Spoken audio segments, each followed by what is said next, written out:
Hey, thanks for coming. Welcome to the Love Shack.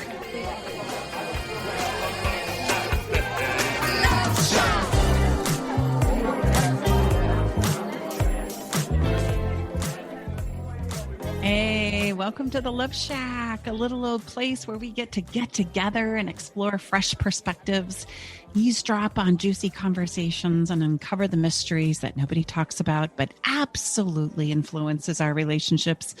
If you're struggling in your marriage, just starting out in a new relationship, or are single and looking to do better next time, this is the show for you. My name is Stacey Bartley, and I'm here with my co-host and lover, Tom.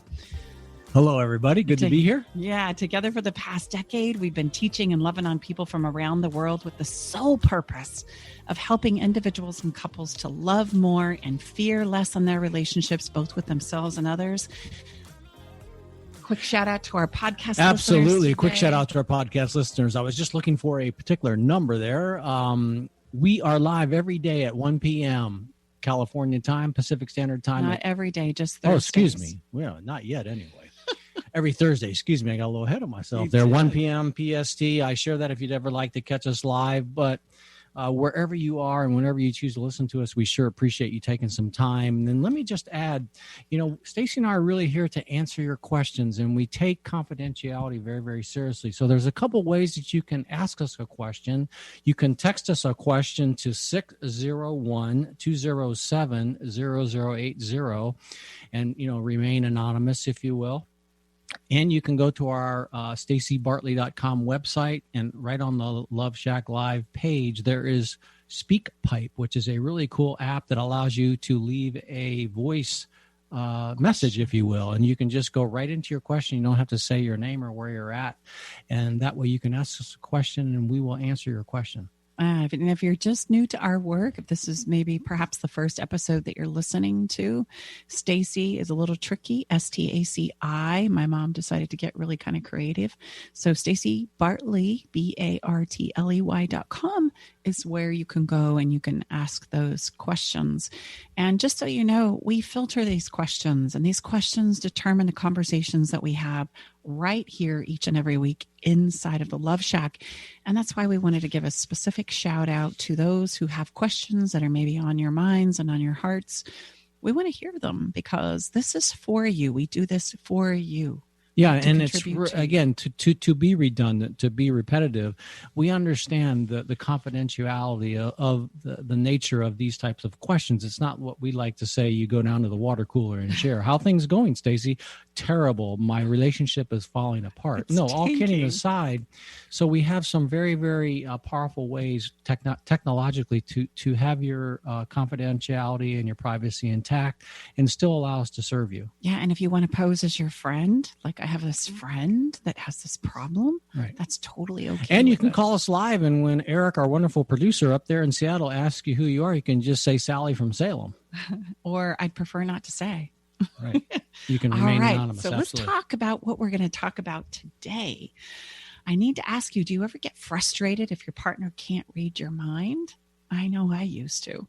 And sometimes do you even find yourself getting angry because they didn't do something that you really wanted them to do that seems obvious to you, that seems like, come on, man, do this thing?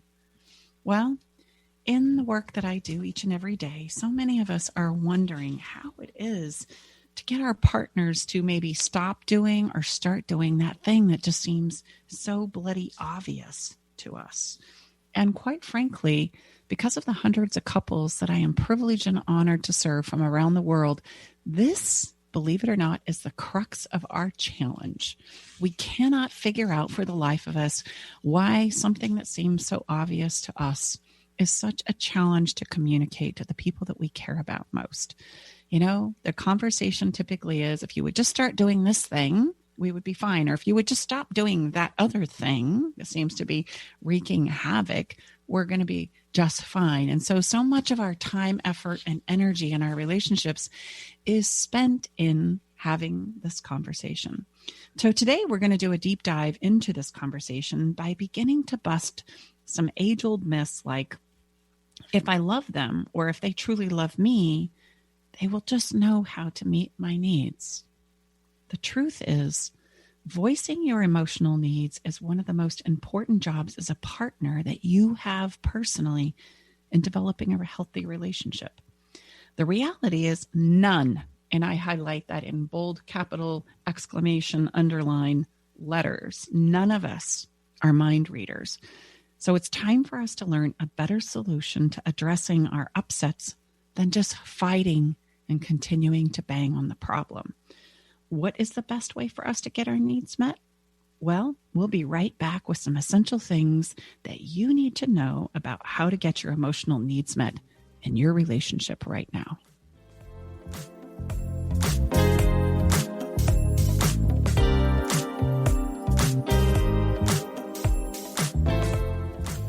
Are you tired of sitting on a couples counselor's couch and feeling like you're just rehashing the past and making no progress?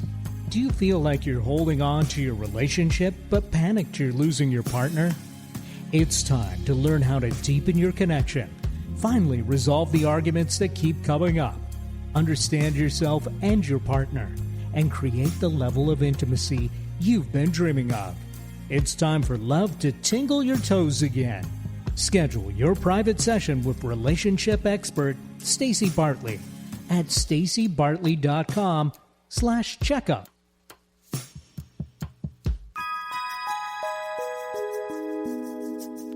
Ready to learn the most important thing you can do to revitalize your relationship today? Go to staceybartley.com/fairydust. staceybartley.com/fairydust. This is the number one thing Stacey teaches her VIP clients that has the power to improve the health of your relationship today. Learn how sprinkling a little fairy dust in your relationship can stop arguments in their tracks, rekindle your spark, and take your difficult conversations from the struggle bus to easy street. Do you feel like your love life is on life support? It's time for a turbocharged relationship resuscitation with an alternative to marriage counseling. Head over to staceybartley.com to learn more about their proprietary programs their clients use to save their relationships. staceybartley.com. Visit staceybartley.com today. Alternative Talk 1150, the talk of the sound.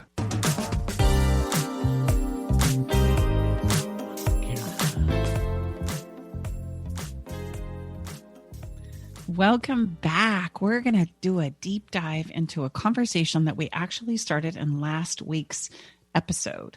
If you haven't had a chance to listen yet, I encourage you to do so. As we shared, when we're attempting to solve problems, we focus the majority of our attention on what it is we don't want. What doesn't work? That's where all of our time, effort, and energy is spent. Over and over and over again, we bang on this conversation, thinking that surely at some point in time, it's going to take us to the promised land. You need to realize that understanding what you don't want is only helpful if we use it to help us understand what we do want. Because once we get to want, what we're longing for, what's real for us, what's true for us, we can then advocate for it, which helps us to move forward and find the solutions that up to this moment have continued to elude us. And just let me just share with you, most of us, interestingly enough, can very easily and quickly, yes, figure out what we don't want. So all is not lost, because if you know what you don't want, guess what? You can reverse engineer that and figure out what you do want. So just because you only know what you don't want, which you're not alone, most of us, that's the case, don't worry. So go back to that episode and we share with you how you can reverse engineer that. Mm-hmm, absolutely. And that's really the only benefit of don't want. If we don't utilize don't want in that capacity, we tend to get lost in it. And that's all we tend to focus on.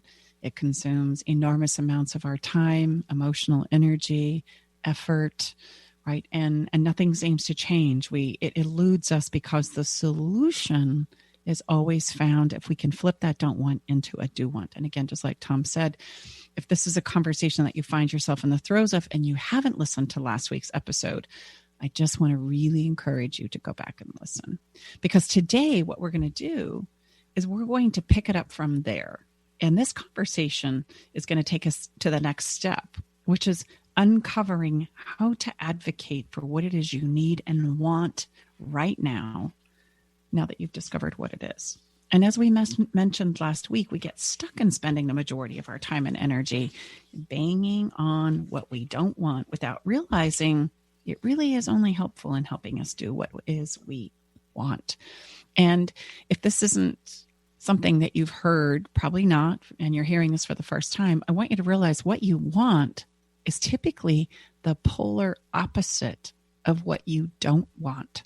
And sometimes when we work with clients, this can be very revealing when I have them make a list of, right, all the things they're complaining about, all the things that aren't working in their relationships right now, right?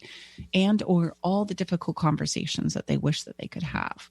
And they pull out a page and they write them down. And then I say, okay, let's discover what you really do want at the heart of it all.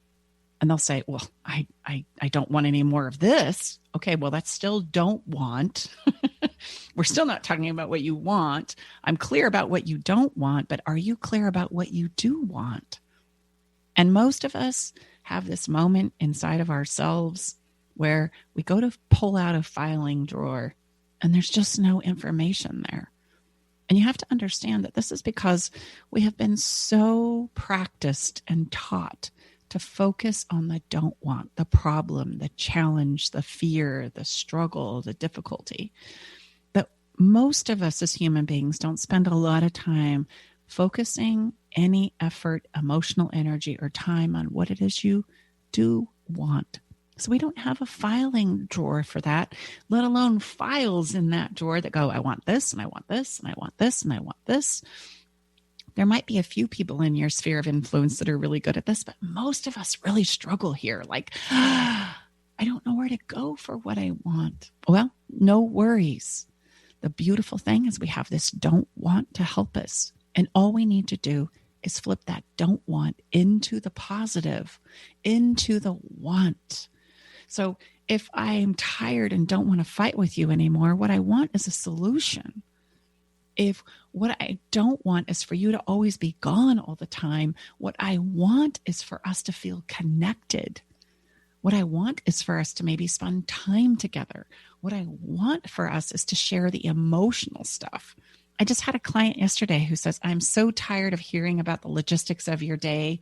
It sounds to me like this. Oh, you open up a spreadsheet and then you entered some things in it. And then you picked up the phone and you made a phone call and you had a conversation with one of our employees. And I'm sick of it. And I says, okay, that's the don't want.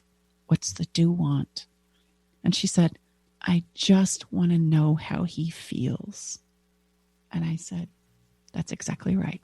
You don't want to hear about the logistics of the day. You want to know, where are you? What's going on for you? Give me something that I can emotionally attach to. And that's the power of the don't want. Now, I know that as you start to work with this, it's going to seem like clunky and unfamiliar and difficult. Don't let that stop you. Make a list of your don't wants. We do this in last week's episode, but just to give you a little recap, because we're going to go into asking now. Make a list of those don't wants. Turn them into do wants. Take your best guess. A best guess is better than nothing, right? That's how lost in don't want we get. So get to what I want. And today, in this episode, we're going to dive deep into how do we ask for it. But before we can go there, we actually need to bust a few myths. Like, I'm going to ask you a few questions to just kind of ponder with inside of yourself about what stops us from willingly advocating for ourselves. And advocating just means that I publicly recommend or support myself or others. It means I'm going to disclose how I feel, what I want, what I need.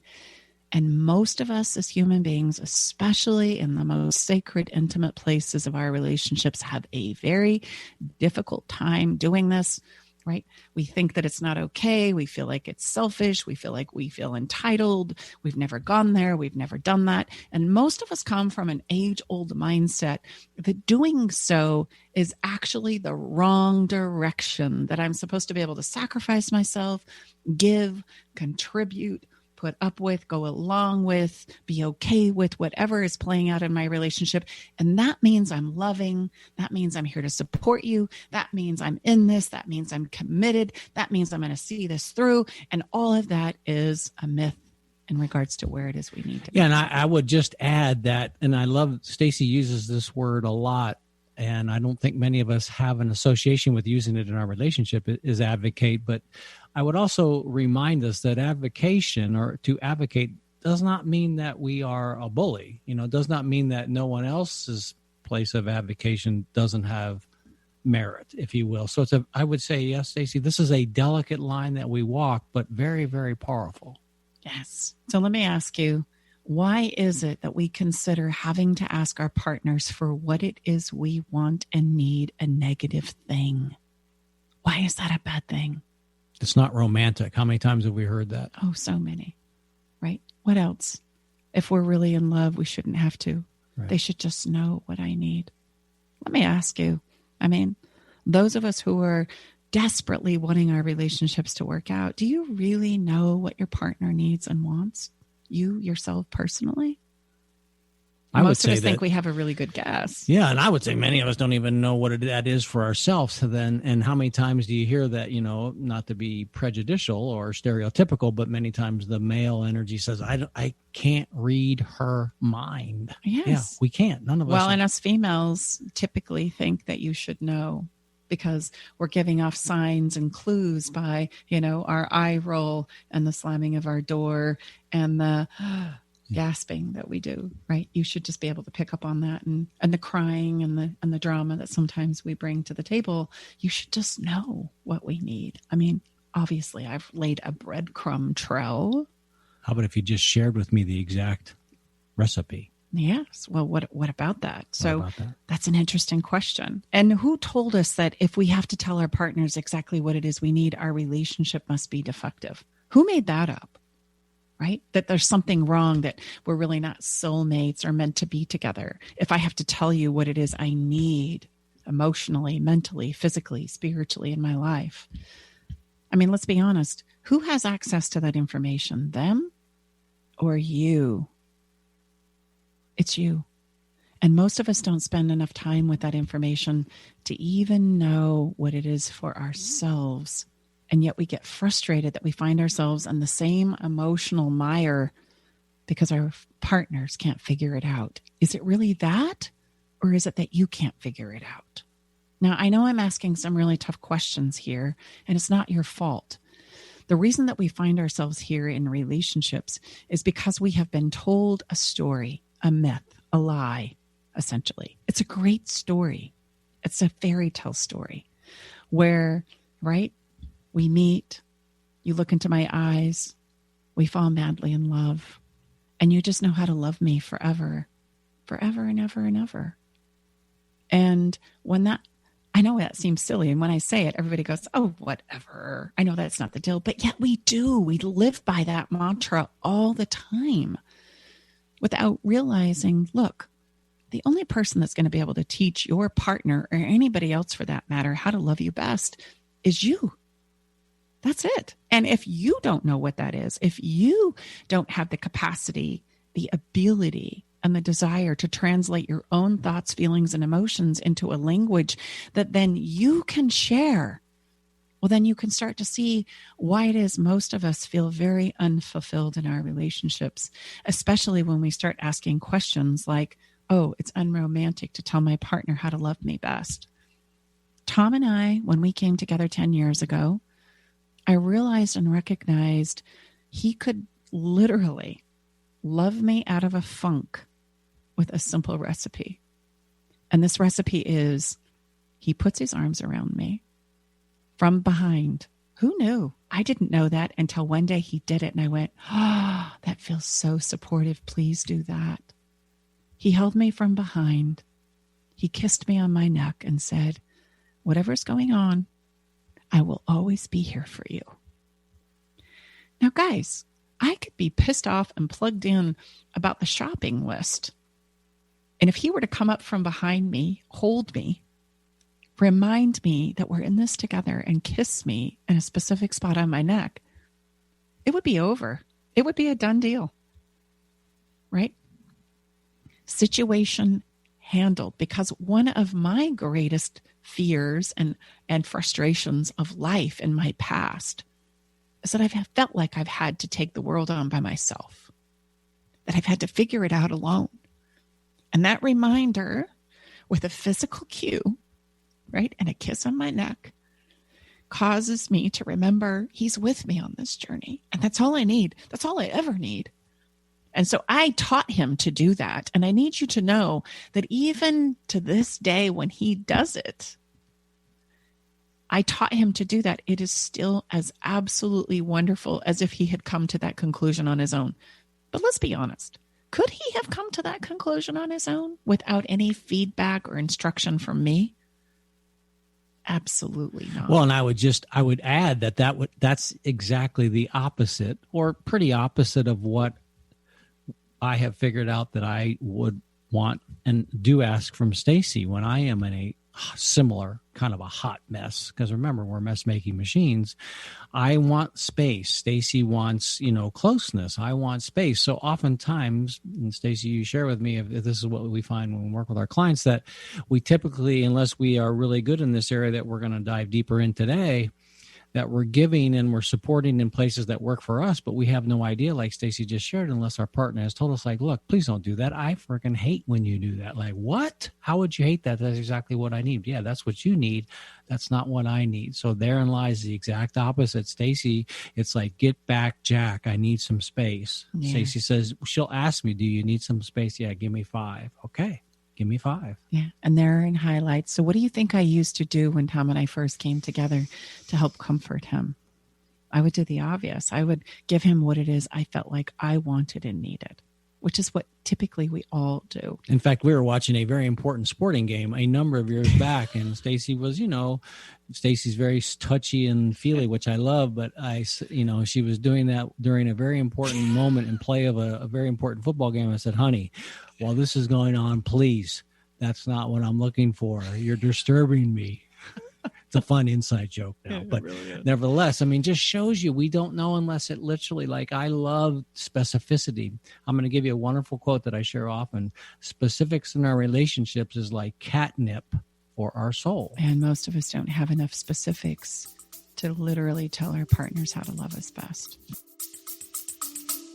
Stay with us. We'll be right back. Navigating the silent, complex moments of separation or your partner's need for space can feel like walking through a maze without a map. If this sounds familiar, know that you are not alone. This journey, filled with uncertainties and introspection, requires a gentle, understanding guide. Hey, I'm Brooke from Love Shack Live. We see you, and more importantly, we get it. That's why we created the Separation Support Bundle. A collection of resources designed to not just guide you through separation, but to offer comfort and clarity during these times. Our separation guide offers insights and support to help make sense of your emotions and the process of separation. And for those moments when words escape you, our guide on 10 texts to send when navigating space provides thoughtful prompts to help communicate with compassion. Plus, a soothing separation meditation to help ease the overwhelming moments. Because sometimes all we need is a starting point, or a way to start feeling okay again. Remember, you don't have to journey through these complexities of separation alone. Our Separation Support Bundle is here to accompany you, guiding you towards healing, understanding, and most importantly, the renewed sense of self. Visit stacybartley.com/bundle today to access your free separation support bundle. At Love Shack Live, we're all about exploring the real stuff that relationships bring, the good and the challenging. So let's tackle this together, because even in the hardest times, there's hope, growth, and yes, even love to be found. Okay, so we've challenged some significant myths. Yes, absolutely. And asking is so important. Not only is it going to provide solutions and new ideas, it's going to set you in moving forward in overcoming some of the challenges that you're facing in your relationship right now, both with inside of yourself and as a couple, right? But it's also going to help you feel better.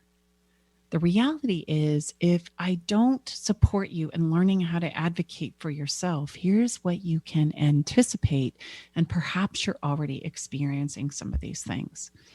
If you don't gain the ability and the skill to advocate for yourself, we as human beings feel more insecure, less confident, and at times extremely insignificant in our relationship with others.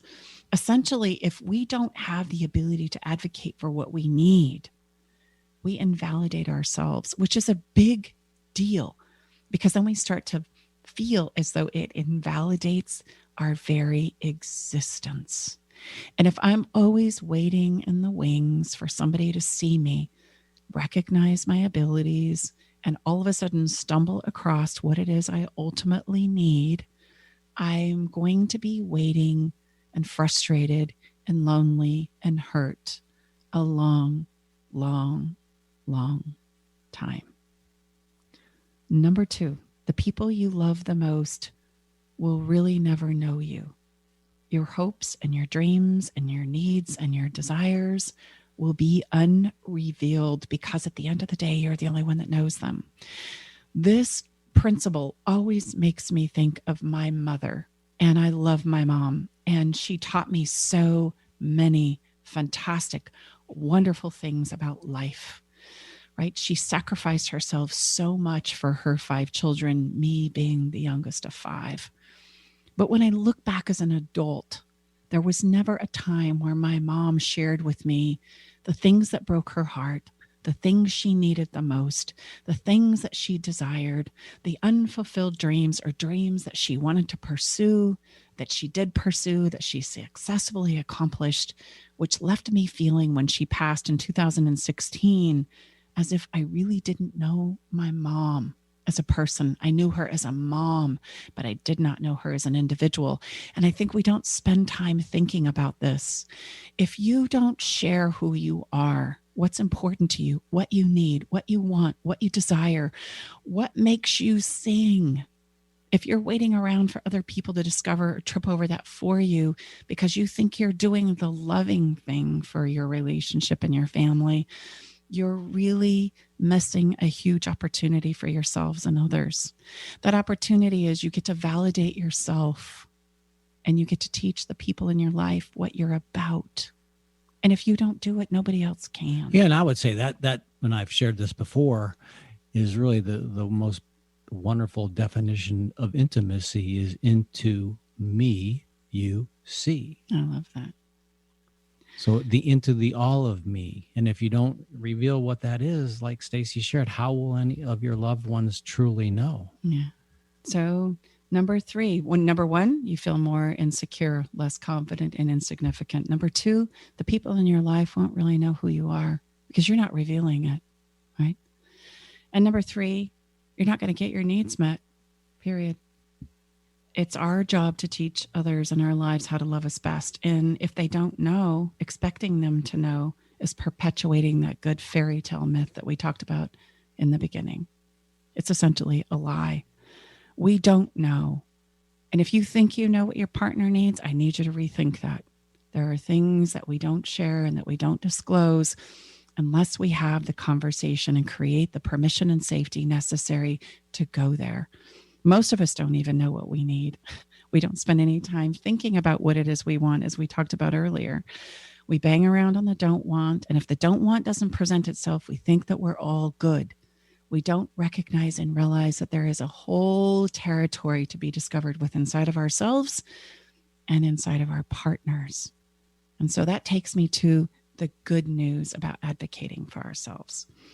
The benefits of asking are: number 1, you honor yourself and your needs. And this will validate yourself in a way that you are searching for right now. You're expecting somebody else to do it, but I need you to know you can do it for yourself if you'll just disclose what it is you want and need, which means you honor your existence. It's a really big deal. We can't sacrifice ourselves enough to gain the love that we're ultimately looking for. And I would add love and acceptance that we're looking for.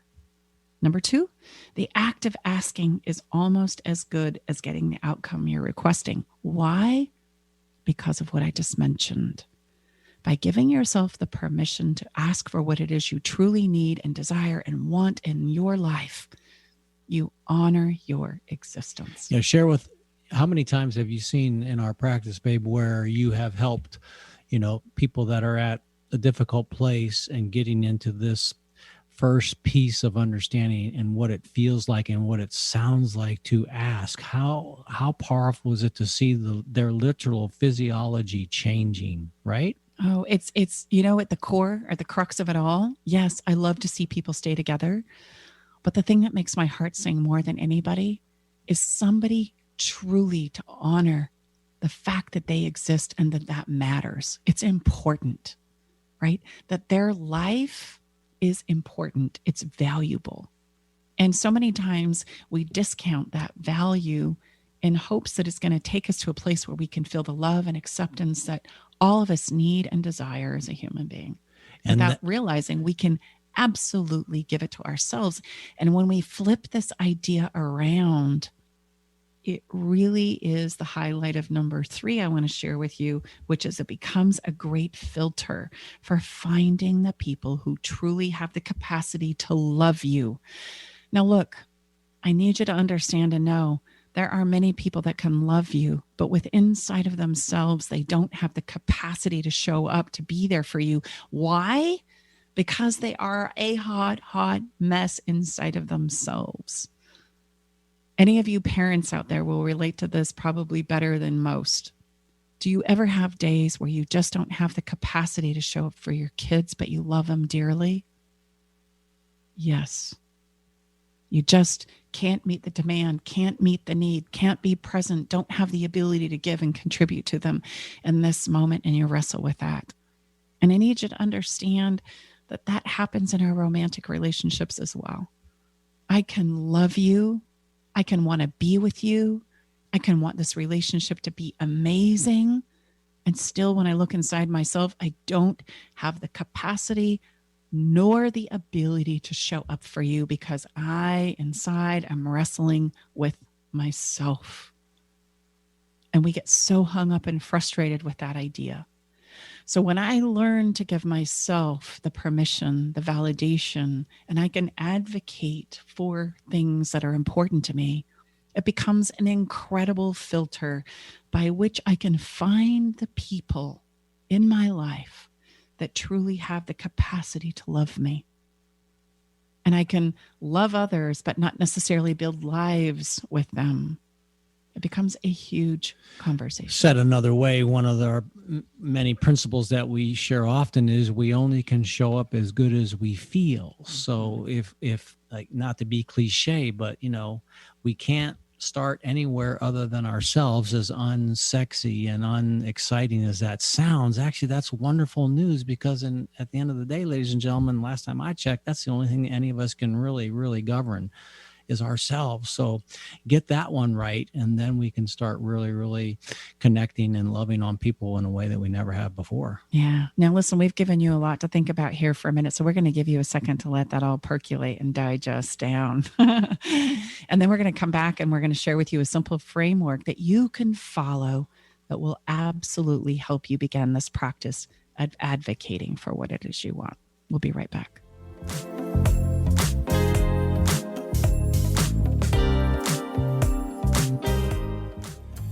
Are you tired of sitting on a couples counselor's couch and feeling like you're just rehashing the past and making no progress?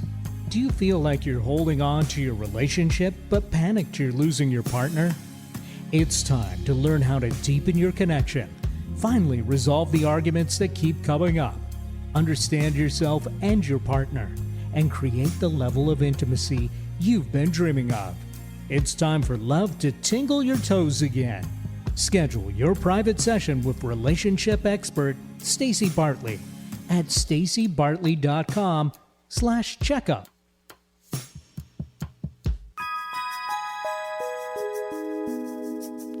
Ready to learn the most important thing you can do to revitalize your relationship today? Go to stacybartley.com/fairydust. stacybartley.com/fairydust.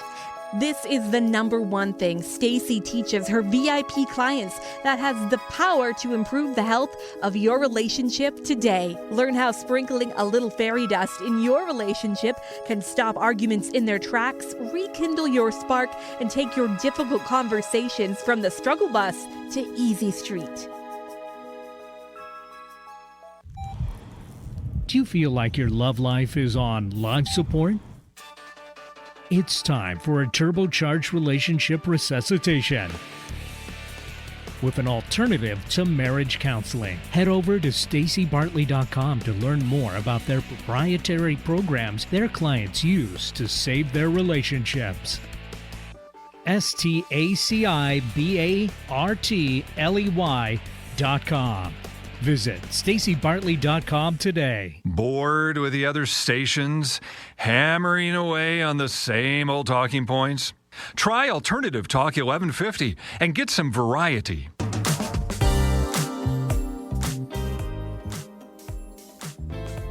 Hey, welcome back. You're here with Tom and Stacy Bartley in the Love Shack, and we have been talking about getting your emotional needs met.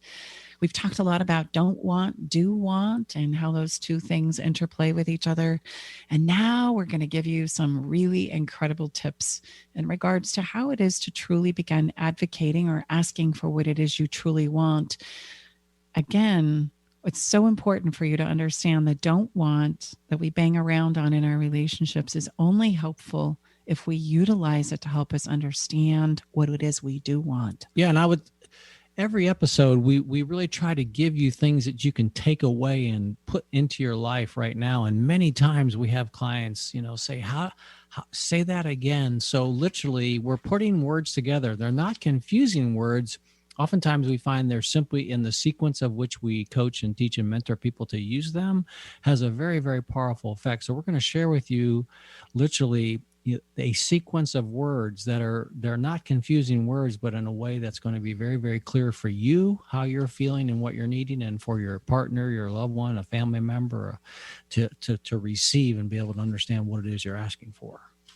I so agree. And the benefits of learning this skill, I just want to highlight again, because it's so important. We negate these. We buy into the fairy tale story that they're just, if you love me, you're just supposed to know how I tick. That's the sign of a soulmate. And I need you to understand that's a lie. That's a story that we continue to perpetuate again and again and again and again. The only way that somebody's going to know how to love you best is if you teach them and share with them how that is for you. There's nobody who has access to your internal world. And most of us don't understand our internal world to such a degree that then we can teach and share it. And oh, by the way, I just want to throw this out there. That's also not a set it and forget it. In the relationship realm, there seems to be this, once I get this all figured out, we're going to be home free, or once we get married, we're going to be home free, or once we commit long term. Yeah, we're going to be home free. I've got this whole thing all figured out. And yeah, that's not a myth we've talked about yet, but we need to, is where in life is that even applicable? Have you ever found anything in your life, from the simple to the complex, that's a set it and forget it kind of a concept? I mean, to the taking care of our bodies. Let's see, we need to sleep, and we need to eat, and we need to, poop, and we need to do some things that are kind of a daily activity, right? And the house it gets clean, and then it gets dirty again, and then we got to clean it again. Right? My work gets done, and then I have more work, and then I need to do more work. There's this cyclic process in the world in which we live in, including our relationships, where this is never going to be a forget it, right? It's never going to be a done and forget it, put it on the shelf, we're handled now, and I can get back to the rest of my life. That's a lie. It's a myth that we need to come to terms with. Yeah, so I would encourage us just to look at, for those of us, usually, physical or professionally or athletically, those are constant places of continual study and growth and mastery. Well, I would just say, not to be the bearer of bad news, the most complex thing we're ever going to undertake in our life is bringing our life together with other human beings. So if that's the case, then let's treat it to its level of complexity and understand, yeah, this is not a set it, forget it. Sorry to be the bearer of bad news, but that just seems to be, I mean, Stacey and I have been together 10 years. We just continue to go deeper and deeper, have more complex, difficult conversations, navigate the continuing ever-growing size and depth and breadth of our large family. But that's what gives you that incredible connection. It doesn't stop. Yeah. And you as an individual are not going to continue to transform and grow and become something different than you are in this moment. And neither is your partner. Right. And so how do you navigate that in your relationship? Because the relationship is going to change. Why? Because the two people in it are going to. Guaranteed. So let's give you some things to use and say that is going to bring you together in a way you're going to really understand each other and get your your feelings and needs met. Yes. And I'm just going to mention these benefits again because they're so important. I'm trying to enroll you in this idea of advocating for yourself because it's going to do so much for you. You honor yourself and you validate your existence, right? The act of asking is as good as almost getting the thing that you're asking for. And number 3, it's a great filter for finding people who truly have the capacity to love you. So with that being said, let's talk about the very first principle, because when I start talking about asking for what it is you want, most people clam up as though it's a taboo thing I'm asking them to do. So number 1, I need you to give yourself permission to just try it out, try this new skill, because you're going to be nervous at first. It's not something we talk about. It's not something we practice, but that doesn't mean it's wrong. It just means you've never allowed yourself to do it before. It's kind of like anything else that you learn and do that's new. Like there's like this moment where you kind of go, oh, I hope this works. Oh my gosh, I hope this is going to go well. I'm venturing there. And when we teach this in live workshops before the pandemic, people literally get so clammed up here.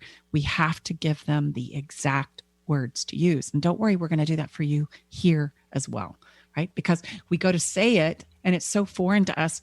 We don't know how to truly ask. It's literally how to mouth those words in that sequence. And I'm being overemphasizing here, but it literally, if I could share with you how many times we're asked, could you please say that again, exactly what you just said? But therein lies the difference. We try to be very, very tactile and relevant here. Like, look, here's exactly what's going to move the needle for you quickly. So let's go. Here we go. Number 1, give yourself permission to just try. And if you need a permission slip, go ahead, email me at Stacy@stacybartley.com and I will email you one.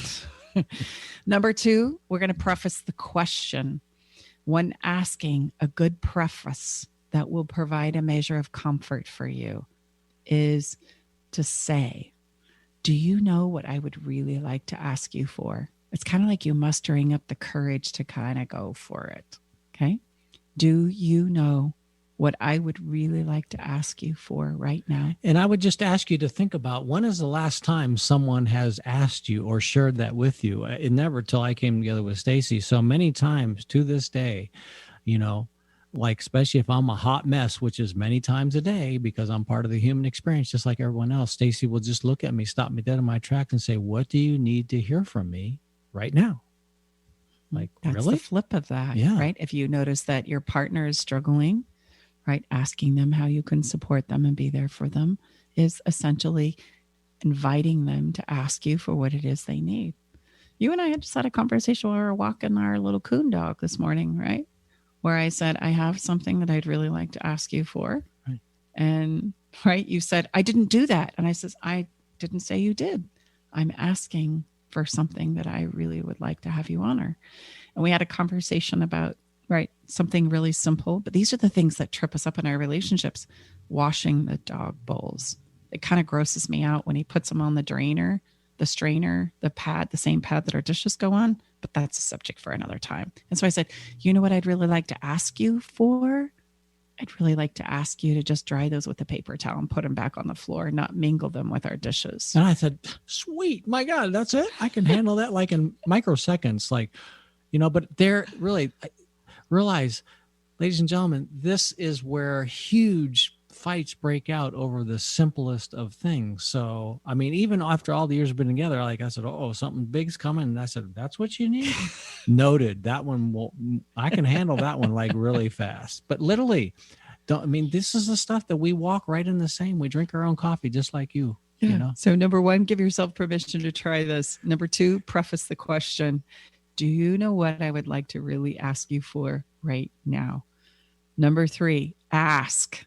Oh, for heaven's sakes, and go for the whole enchilada. Okay. Most of us, if we do muster up the courage to ask, we're going to ask for the portion that we think we can get instead of what it is that we really want that's going to knock it out of the park for us. So what would it be an example, what you just asked me for this morning, earlier today? What would have been just like a partial ask or a baby ask? I would probably focus on the don't want. And I would say it really kind of grosses me out when we commingle the dog dish with our dishes. And you would go, that's interesting. I wouldn't even get to what I want because I didn't know what that was. Okay. And then when I see you doing it because you've completely forgotten about the statement of don't want that I don't want, I'm going to lose it. And I'm going to go, I thought I told you not to mingle the dog dish with our dishes. And you're going to go, I'm sorry. I didn't. And then you're going to do it a third time because you're still not quite clear what it is I'm wanting. Like wash it separately. Don't put it in the dish rack with the rest of our dishes. Dry it with a paper towel and put it on the floor. I didn't say any of that. And how many times do you think he's going to mess that up before he finally comes to that conclusion on his own? And you guys, listen, we're not talking about anything big. We're talking about little stuff. We're talking about little stuff that accumulates over time that turns into big stuff. Yeah. Said another way, you say little problem now, big problem later. Yeah. And so unless I had laid it all out, look, here's what I'd like to ask you for. Please handle the dog dish like this. He would never know what I'm asking for. And he could really not truly commit to what it is I want as well. In fact, I'll be posting a video later this evening, ladies and gentlemen, how I'm following instructions. Just kidding. So I need you to understand the importance of asking for the whole thing. Let's use another example. Let's say I'm really secretly hoping that for my birthday, you plan us a trip to Hawaii. And I don't feel like I can ask for that, right? I know that we've just moved and I know that there's been incredible expenses and so I'm just going to say, it'd really mean a lot to me if we could just go away for our birthdays without going, you know what I want? I want us to use that airfare credit that we have, book a trip to Hawaii and get the heck out of here in the spring. Sounds wonderful. Doesn't that sound wonderful? Yes. And even asking for that and disclosing that feels so amazing. So I want to encourage you that when you identify the want, go for it. Ask for the whole Let me just say, thing. How about if someone, being you're brand new to all this and you think, my God, I know that Stacy and Tom said to ask for the whole enchilada, but let's say like you just feel like there's no way I can pull that off. What would you suggest there? Then just go ahead and ask for the most of what you can muster at that moment. Well, that would be better than not asking at all. But again, you don't realize that asking for what it is you want at 100%, not 70, not 80, not 65, not a half, it still leaves you feeling invalidated. It kind of goes back to the acceptance and honoring of the self, believe it or not. This whole thing really doesn't have anything to do with your partner and you getting what it is you want.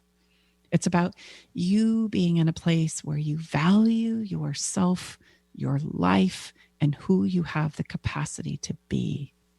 And that's why you share that asking, is just as powerful as ultimately getting it. The asking and the avocation is really the sweet spot. Yes, because there's a part of yourself, your soul, your emotional experience that will go, heck yeah, that's what I want. Yeah, baby, you did it. You went the whole way. You really pulled it out of the bag. You really went for it.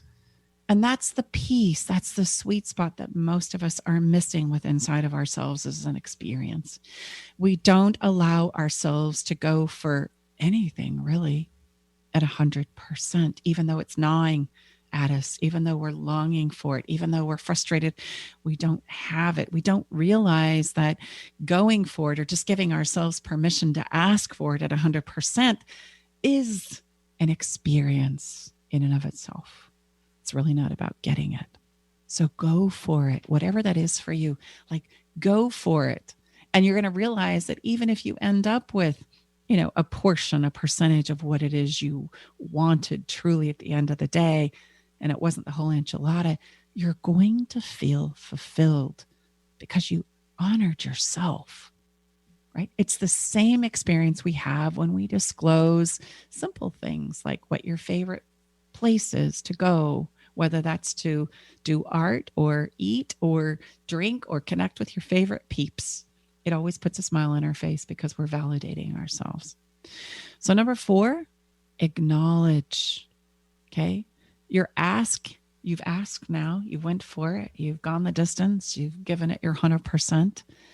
And now you complete the ask by showing appreciation to the person that you're asking for. I so appreciate you taking a moment to consider my request. That's sincere appreciation. It's like fairy dust we talk about in other episodes, and I'm sure we'll talk about again. It's essentially appreciating yourself and appreciating the person who's listening to your request. Now, an ask is not a demand. It's not a leverage. It's not a manipulation. It's not a control tactic. It's sincerely asking and disclosing what it is that would really make my heart sing. And that's small in words, but huge in distinction. This isn't about pushing somebody into giving you what it is you want. It's about sincerely allowing yourself the permission to request, to ask, to disclose. Then number 5 is stop talking.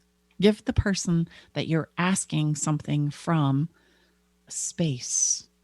Most of us continue to go on and plead our case, right? Maybe throw in a little bit of guilt and shame and beg, if you don't give it to me, I'm entitled to it, right? You should have to do this because, after all, I've done all of this for you, so that we can entice a yes answer, especially if it's something that I'm really attached to. Don't do that. Just stop talking. You've made the request. Now let it ruminate for them. Let them be with it. Because if they are going to fulfill your request, don't you want it to come from a genuine place? From a place of like them really choosing in to just do this, even if it's for nothing less than just because they care about you? Let them have the moment of choice. And many times talking. nervousness or things we haven't done before, we get really uncomfortable with silence. Yes. So that's the power. Remember, it's the space between the notes that makes the music. So it's going to be very uncomfortable, but silence is a powerful place for this sequence. Yes. And then the last one is check in. If you truly hit the mark of asking for what it is you want at 100%, a funny thing is going to happen. You're going to notice that you're okay with whatever their answer is. Now, listen. If you couldn't scribble fast enough to capture this, it's okay. I'm going to invite you to find a download in the show notes of today's episode titled How to Ask for What It Is You Want at 100%. Don't worry, you can go there and for free, you can download the 6 steps that I just shared with you because unfortunately, it's time for us to begin to wrap up today's show. The time always goes so fast, doesn't it? It's so great to be here with you, truly. And quickly, I'm just going to go through these 6 steps again, and then I'm going to have to bid you farewell and share with you a song that is absolutely, hopefully going to resonate with the conversation that we've had today. Number 1, give yourself permission to try this out. Number 2, preface your question. Do you know what I'd really like to ask you for? Number 3, go for the whole thing. Go for what it is you truly want. Don't hold back. And then complete it by acknowledging the person that has listened to your request, by saying, I so appreciate you taking a moment to consider my request. And then number 5, stop talking. Give them the moment of choice. And number 6, check in with yourself, because if you've truly hit the mark, you're going to feel like, gosh, that feels so darn good. Listen. Again, go to my website, stacybartley.com. You can listen to today's show notes. You can get a download for free. And until I see you again, we're going to leave you with an incredible song by Kim, right? And he says, if you're going to say something real, which I think just highlights our conversation today so well. The thing is we spend so much time looking for solutions that continue to elude us because, well, we keep talking about the things that don't work. We never advocate and talk about the things we want or the things that we're going to make our heart sings. And therein trips us up when we're trying to find new solutions for where it is we want to go. You can't bang on the things that don't work long enough in order to take us to the promised land. We have to start looking at better solutions. So this song is a great reminder that if we want better solutions in our lives to face the challenges that we face, we must begin by saying, or shall I say, asking for something very real. I encourage you to share this podcast episode if it's resonated with you. And until we see you again next time, know that we are sending you extraordinary love along with the power to create it today. See you next week inside the Love Shack.